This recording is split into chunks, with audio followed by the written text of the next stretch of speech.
Hello, Jeremy Howard here again, following along with the Church of Jesus Christ of Latter-day Saints Old Testament curriculum, the Come Follow Me Sunday school curriculum for that church. And today we're going to be looking at the book of Numbers. We've entered into the fast-paced section of the curriculum in January through the end of April. We were only looking at Genesis and Exodus. So it took a long time to get through those. Well, now we are going very fast. Last week, the section was covering Exodus 35 to 40, Leviticus 1, Leviticus 16, Leviticus 19. And that's all there was for Leviticus. This week, it's Numbers 11 through 14, in Numbers 20 through 24. And that's all that we have for the book of Numbers. And then next week, it's Deuteronomy 6 to 8, 15, 18, 29 to 30, and 34. Wowzer. And then the week after that, it's just Joshua. The week after that, it's just Judges. The week after that, it's Ruth and the beginning of 1 Samuel. So we have to just go really high level here. And today, the passage we're going to be considering is Numbers 22 to 24, talking about Balaam, this interesting prophet named Balaam. Now, a very important distinction to make from the beginning about Balaam is that he was a wicked man and a wicked prophet, but not a false prophet. Balaam was not a false prophet. Whenever he prophesied, he spoke true things. Yet, it has to be recognized very clearly from the text that he was not a great guy. He was not among the redeemed. God was not pleased with him. So we're going to work through that today. Well, in Numbers 22 is where the story starts, and you have two men who are in view. Of course, there's Balaam, and then there's Balak. He's a king of Moab, Balak. Now, quite possibly the two names should be Balaam and Balak, but again, you've probably heard me say this. I'm from Missouri, so I say everything wrong. We're going to say Balaam and Balak. The prophet Balaam and the king Balak, king of Moab. If you are in Utah, this is a different Moab. Not that Moab, a different one. So the king of Moab, Balak, he wanted to curse Israel. He had known of Israel's success as they're headed toward the land God is giving them, their success in displacing people who were living in those lands, and they're just on their way to take this land that God has given them. He doesn't want that to happen. In fact, they are in a territory that was previously held by some of his constituents, and he's saying, look, we need to curse these people. And so he conspires with the Midianites to get this prophet, Balaam, over on his side, trying to get Balaam to curse the people of Israel. Well, Balaam does an interesting thing. He actually asks the God of Israel if he should do that. He asks Yahweh if he should curse Yahweh's people. And God says, no, you're not going to do that. He does grant that Balaam can go with these men, but he says, look, you can go with them, but the only things that you're allowed to say are the words that I put in your mouth. So God is going to use Balaam, even though Balaam himself wasn't, again, a good guy. Well, even though he granted that Balaam go with these men, he ends up getting angry with Balaam. And I've got to switch this over. Here we go. He gets angry with Balaam because Balaam goes with these men for the wrong reason. It's what we find out in later texts, and we'll talk about that later. It says God was angry, Numbers 22:22. God was angry because Balaam was going. He was going for the wrong reason. And the angel of the Lord took his stand in the way as an adversary against him. Now he was riding on his donkey, and his two servants were with him. When the donkey saw the angel of the Lord standing in the way with his drawn sword in his hand, the donkey turned off from the way and went into the field. But Balaam struck the donkey to turn her back into the way. Then the angel of the Lord stood in a narrow path of the vineyards with a wall on this side and a wall on that side. When the donkey saw the angel of the Lord, she pressed herself to the wall and pressed Balaam's foot against the wall, so he struck her again. The angel of the Lord went further and stood in a narrow place where there was no way to turn to the right hand or the left. When the donkey saw the angel of the Lord, she lay down under Balaam. So Balaam was angry and struck the donkey with his stick. Here you go. This is pretty interesting. The Lord opened the mouth of the donkey, and she said to Balaam, "What have I done to you that you have struck me through these 3 times?" Then Balaam said to the donkey, "Because you have made a mockery of me. If there had been a sword in my hand, I would have killed you by now." The donkey said to Balaam, "Am I not your donkey on which you have ridden all your life to this day? Have I ever been accustomed to do so to you?" And he said, "No." Notice he never says, "Wow, a talking donkey." and don't read Eddie Murphy's voice into the donkey, by the way. If any of you Shrek fans out there, this is a female donkey, so maybe Eddie Murphy's wife, whatever she sounds like. Well, this is interesting. Balaam, on his way to go meet the king of Moab and to speak the words of God, yet in his heart he's wanting a personal advantage from this interaction with the king of Moab. Because, of course, if he is able to perform in some way, he can get some money. I mean, the king of Moab, he's rich. Kings are rich. And so Balaam's looking for a way for personal advancement here. And the Lord is stopping him. The angel of the Lord is in the way and having a confrontation with him. And so there's some interaction going on there, and it's reaffirmed to him, look, you can go, but only speak the words I'm going to give you. And eventually he makes it. Eventually Balaam makes his way to Moab, and he's with the king, Balak. And Balak takes him to like 3 different points there in Moab, and that's chapter 23. And as he gets to these points, he's saying, okay, time to curse Israel. Glad you're here, Balaam. Time to curse Israel. But remember, Balaam can only speak what God gives him to speak. And so that's the next interaction we'll look at, or the next part of the narrative that we'll look at here in Numbers 23, starting in verse 4. Now God met Balaam, and he said to him, Balaam said to God, "I have set up the 7 altars, and I have offered up a bull and a ram on each altar." Then the Lord put a word in Balaam's mouth and said, "Return to Balak, and you shall speak thus."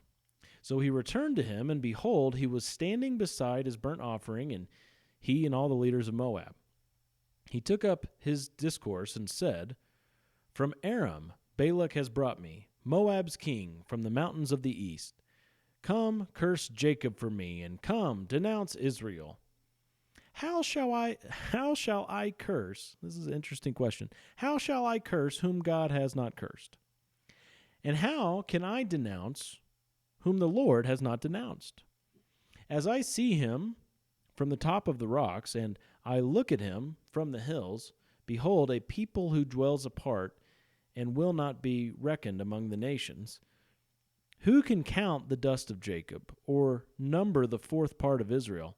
Let me die the death of the upright, and let my end be like his."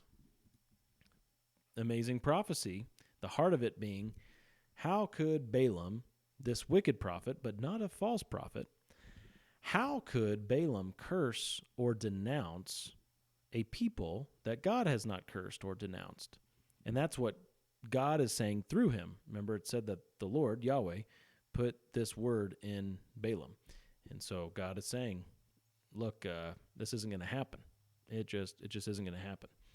Well, of course, this didn't exactly please or satisfy King Balak. He didn't say, "Oh, well, if that's the case, I'm done with this whole endeavor to try to curse Israel. Let's change gears, change course." Nope. He says, "Let's try this again." So they go to a different place, and we'll pick up the narrative there. This is verse 13 of Numbers 23.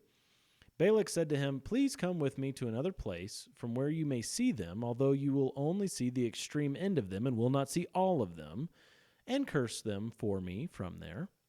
So he took him to the field of Zophim, to the top of Pisgah, and built 7 offers and offered a bull and a ram on each altar.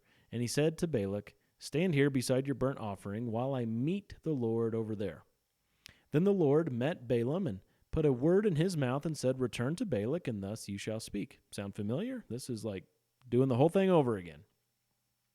He came to him, and behold, he was standing beside his burnt offering, and the leaders of Moab with him. And Balak said to him, "What has the Lord spoken?" Here we go, another word from the Lord. Then he took up his discourse and said, "Arise, O Balak, and hear. Give ear to me, O son of Zippor. God is not a man that he should lie, nor a son of man that he should repent. Has he said, and will he not do it? Or has he spoken, and will he not make it good? Behold, I have received a command to bless. When he, God, has blessed, then I cannot revoke it. He has not observed misfortune in Jacob, nor has he seen trouble in Israel. The Lord, his God, Israel's God, is with him, and the shout of a king is among them. God brings them out of Egypt. He is for them like the horns of the wild ox, for there is no omen against Jacob, nor is there any divination against Israel. At the proper time it shall be said to Jacob and to Israel what God has done. Behold, a people rises like a lioness, and as a lion it lifts itself. It will not lie down until it devours the prey and drinks the blood of the slain. Whoa, that's pretty intense. But you see, again, this is blessing. There's blessing going on upon Israel. This isn't a curse against Israel. So, wow, Balak not so happy. And they actually go to a third place, and they try it all again. And it just isn't happening. It's not happening. And so this puts them both in a pretty awkward situation, Balaam and Balak. And we'll just pick up now in chapter 24. Numbers chapter 24, verse 1. When Balaam saw that it pleased the Lord to bless Israel, he did not go as at other times to seek omens, but he set his face toward the wilderness. And Balaam lifted up his eyes and saw Israel camping tribe by tribe, and the Spirit of God came upon him. And he took up his discourse and went on with another prophecy. Well, what's really fascinating about that is the Spirit of God came upon this wicked prophet. Again, not a false prophet, but a wicked prophet. God is still using this wicked man to bring forth true prophecies. The Spirit of God is coming upon him, who is confirming the words of his mouth.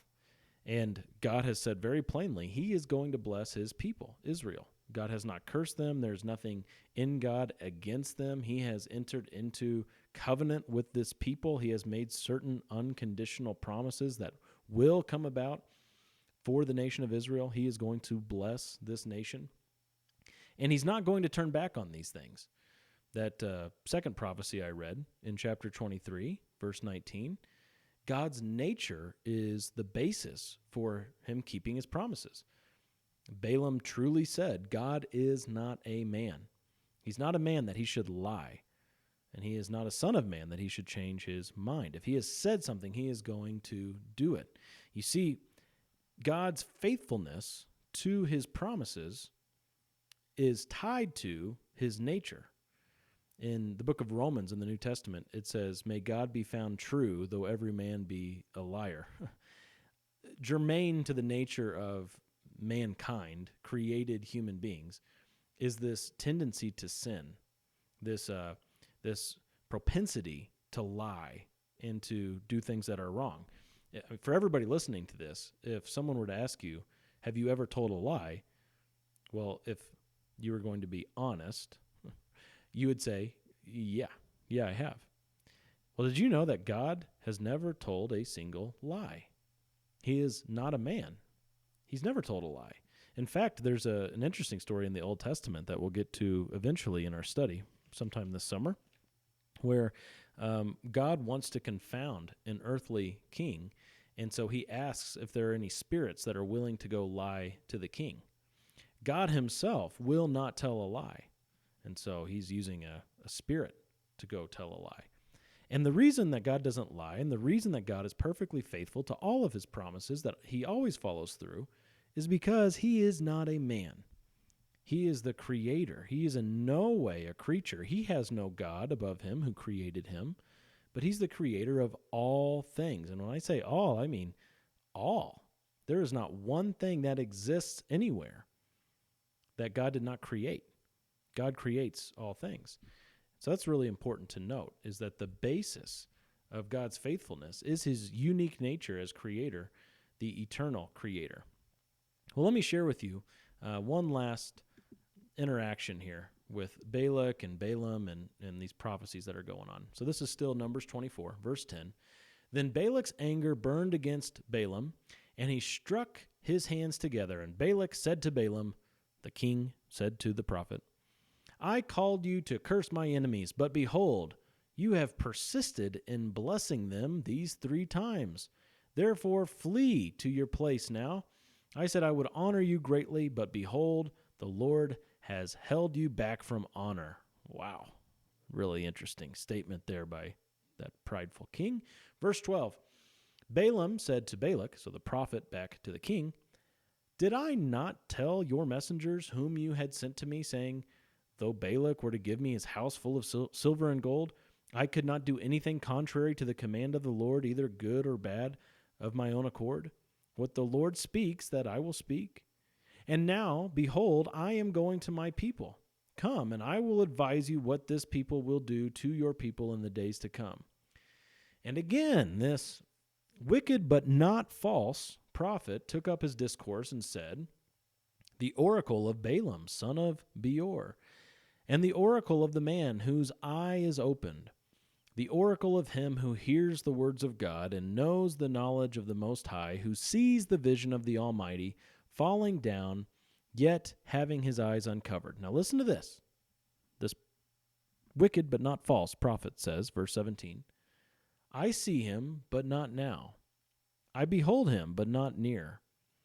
A star shall come forth from Jacob. A scepter shall rise from Israel, and shall crush through the forehead of Moab, and tear down the sons of Sheth. Edom shall be a possession.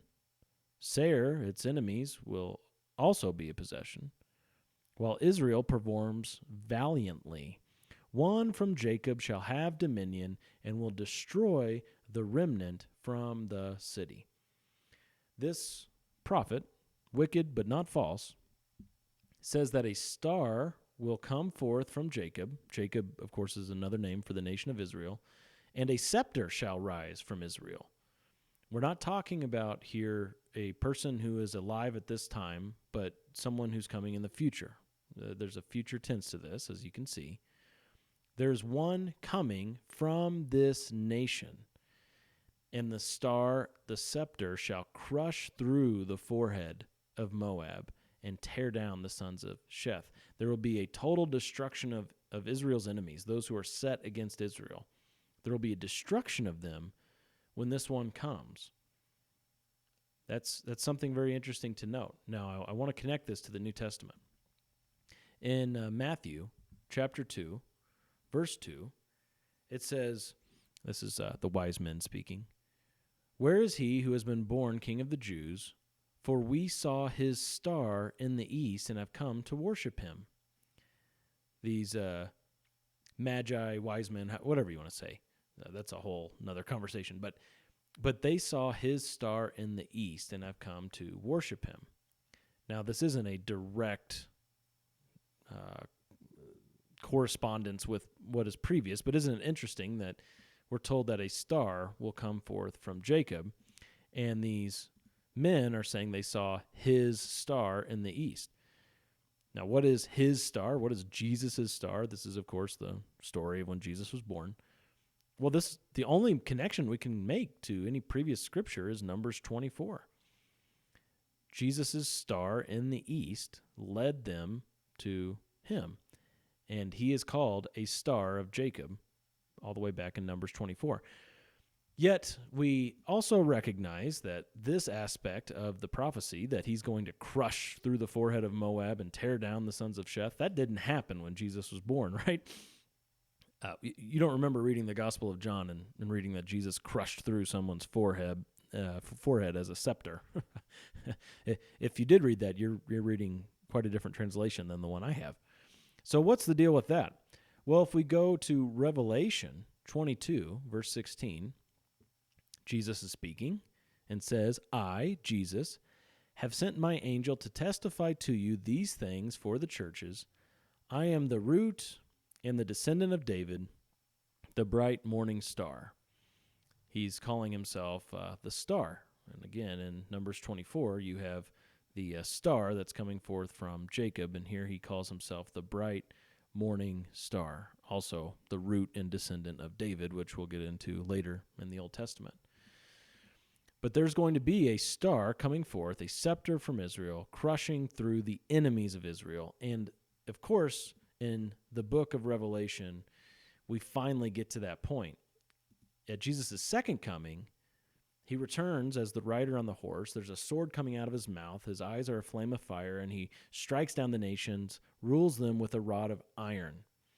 So at the second coming of Christ, we see a total fulfillment of his role as the star of Jacob, the scepter from Israel, though we caught a glimpse of that, of course, in his first coming. Pretty cool that this prophecy is coming to fruition later on in the New Testament, but it's a prophecy that came through a wicked man, but not a false prophet. Well, let me give you a little ending to the story here. Balaam did find a way to advance his own personal agenda. He ended up advising that the sons of Israel intermarry with the Midianite women, that they go and they worship the Baal or Baal, the false god of the pagan people. And so Balaam never really came around, did he? He didn't repent. He didn't have this amazing moment where he truly came to know the Lord in his heart and lived by faith. Didn't have any of that going on. And in fact, in the New Testament, we see, I think in 3 different passages, that Balaam, there's a spirit of Balaam that even false prophets today can have. Even though Balaam wasn't a false prophet, that same wickedness is shared with false prophets today. And the spirit of Balaam is something, of course, to be avoided, to be repudiated. And I'll read to you just from 2 Peter chapter 2, starting in verse 13. Talking about false prophets, it says, they count it a pleasure to revel in the daytime. They are stains and blemishes, reveling in their deceptions as they feast with you, having eyes full of adultery that never cease from sin, enticing unstable souls, having hearts trained in greed, accursed children, abandoning the right way, they have gone astray, having followed in the way of Balaam, the son of Beor, who loved the reward of unrighteousness. That's particularly what made him wicked. That was his biggest besetting sin, you could say. He loved the reward of unrighteousness. But God used him anyway to speak truth. That is how big God is. God is so outside and over all of creation that he can bring about his perfect purposes and his perfect truth, his word, through a wicked prophet. Not a false prophet, wicked prophet. If he was left to his own devices, of course, Balaam would have been a false prophet. But God used him anyway, yet never saved him. Wow. Wow. That's amazing. That teaches us something about the sovereignty, the beauty, the goodness of God, doesn't it? That he would use such a man to issue his word, and that we can read it today. He's preserved it for us to be able to read and to study and to learn. Wow. Well, thanks for joining me today. Catch you next week as we go to the book of Deuteronomy, my favorite Old Testament book. How on earth am I going to do that in one video? We'll find out then. See you then.